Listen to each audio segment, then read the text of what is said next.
happen. నాకు నచ్చిన విధంగా నేను జీవిస్తూ ఉంటాను, ఏమి కాదులే అని No, జీవించాను. you can't fool that book. కానీ నువ్వు ఈ పుస్తకాన్ని మోసం చేయలేవు. You can't get around that book. ఈ పుస్తకాన్ని తప్పించుకొని పక్క నుంచి వెళ్ళలేవు. It will get you one day. ఖచ్చితంగా ఈ పుస్తకం ఒక రోజు నిన్ను పట్టుకుంటుంది. You cannot escape it. నువ్వు దీని నుంచి తప్పించుకోలేవు.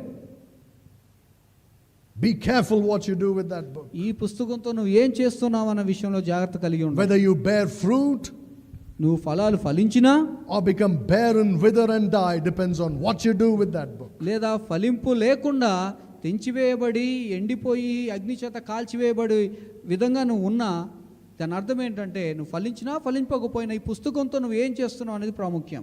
Remember this.